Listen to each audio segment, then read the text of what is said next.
കുട്ടികൾക്കും മുതിർന്നവർക്കും ഒരുപോലെ ഇഷ്ടപ്പെടുന്ന അതീവ രുചികരമായ പല വിധത്തിലുള്ള ചോക്ലേറ്റുകൾ നമ്മൾ വാങ്ങി ഭക്ഷിക്കാറുണ്ട്.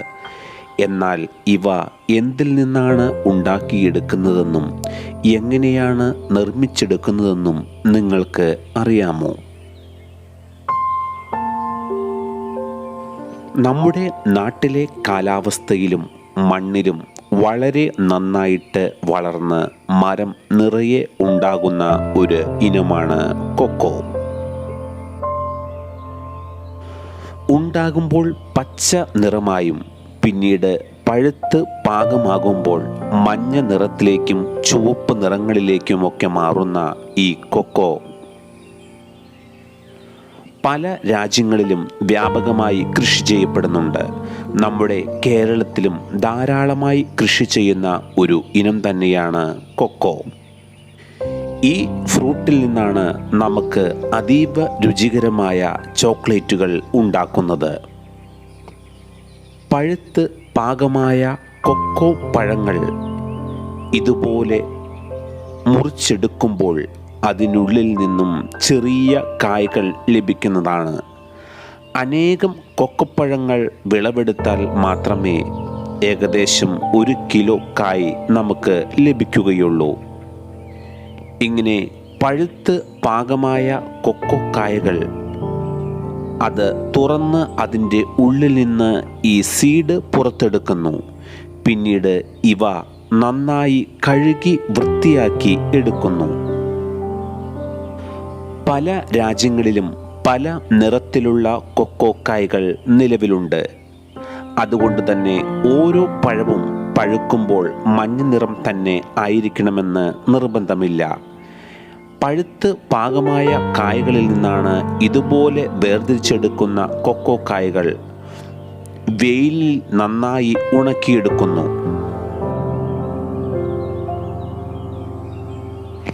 കായ്കൾ ഒരിക്കലും പുകയോ മറ്റ് ഉപയോഗിച്ച് ഉണക്കിയെടുക്കുന്നില്ല. കാരണം പുക ഉപയോഗിച്ച് ഉണക്കിയെടുത്താൽ ഈ കായ്കൾക്ക് പുകയുടെ ഒരു ചുക വരുന്നതിനാൽ ഇവ സാധാരണ രീതിയിൽ നല്ല വെയിലിൽ തന്നെയാണ് ഉണക്കിയെടുക്കുന്നത്.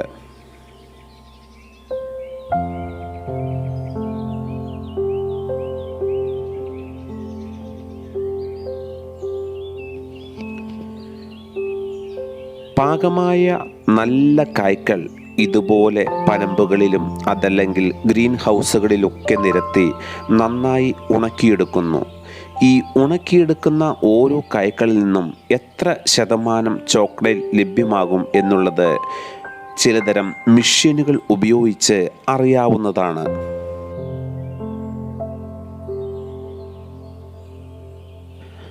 നന്നായി ഉണക്കിയെടുക്കുന്ന ഈ കായ്കൾ ചാക്കുകളിലും മറ്റും പാക്ക് ചെയ്ത് കമ്പനികളിലേക്ക് എത്തിക്കുന്നു. ഓരോ കായ്ക്കളും അവയുടെ ഗുണവും ഗുണനിലവാരവും അനുസരിച്ച് വിലയിലും വ്യത്യാസപ്പെട്ടിരിക്കും. ഫാക്ടറിയിൽ എത്തുന്ന കൊക്കോ കായ്കൾ നന്നായി വറുത്തെടുത്ത ശേഷം ഇതുപോലെ ചെറുതായി പൊടിച്ച് എടുക്കുന്നു.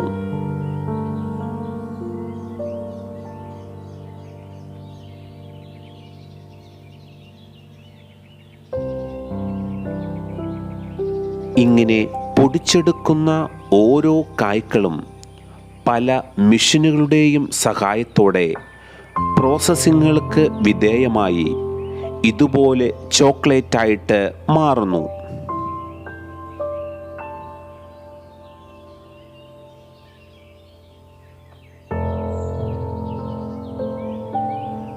ചോക്ലേറ്റിൻ്റെ പല ഉൽപ്പന്നങ്ങൾ ഉണ്ടാക്കുന്നതിന് ചോക്ലേറ്റുകൾ വിവിധ രൂപത്തിൽ ആവശ്യമാണ്.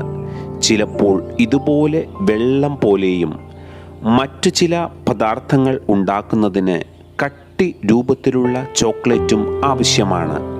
ഇത് പല മെഷീനുകളുടെ സഹായത്തോടെയാണ് ഉണ്ടാക്കി എടുക്കുന്നത്.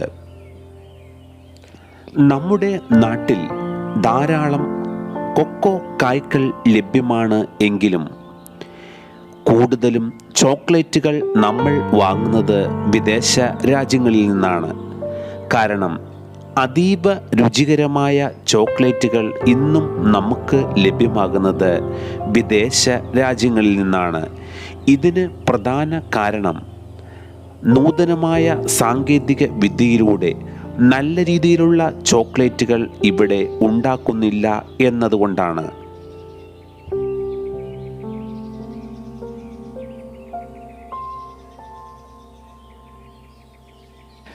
ദ്രാവക രൂപത്തിലുള്ള ചോക്ലേറ്റുകൾ ഈ മെഷീൻ കൃത്യമായ അളവിൽ ഉണ്ടാക്കി എടുക്കുന്നത് നോക്കൂ.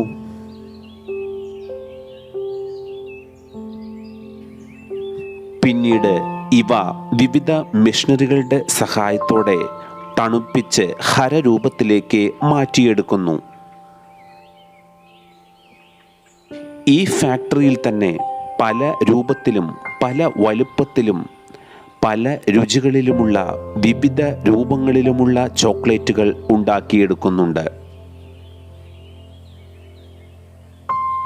മിഠായിയായും ഐസ്ക്രീമുകളായും എല്ലാം ഈ ചോക്ലേറ്റുകൾ ഇവിടെയാണ് നിർമ്മിച്ചെടുക്കുന്നത്.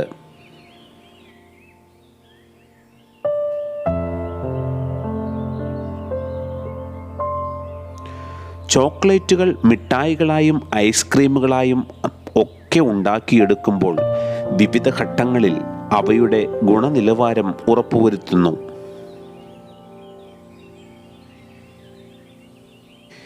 ഇങ്ങനെ ഉണ്ടാക്കിയെടുക്കുന്ന ചോക്ലേറ്റുകൾ മനോഹരമായ പാക്കിങ്ങിലൂടെ നല്ല വലിയ ബോക്സുകളിലാക്കി നമ്മുടെ കൈകളിലേക്ക് എത്തുന്നു.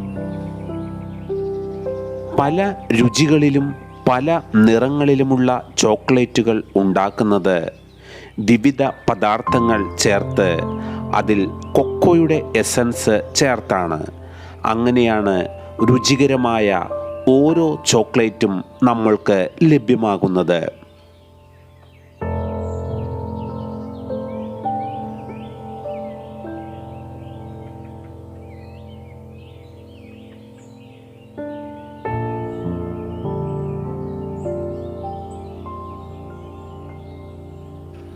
ചോക്ലേറ്റുകൾ എങ്ങനെയാണ് ഉണ്ടാക്കിയെടുക്കുന്നതെന്നുള്ള വീഡിയോ നിങ്ങൾക്കെല്ലാവർക്കും ഇഷ്ടമായെന്ന് കരുതുന്നു. ചാനൽ ആദ്യമായിട്ടാണ് കാണുന്നതെങ്കിൽ സബ്സ്ക്രൈബ് ചെയ്യാനും വീഡിയോ ലൈക്ക് ചെയ്യാനും മറക്കരുത്.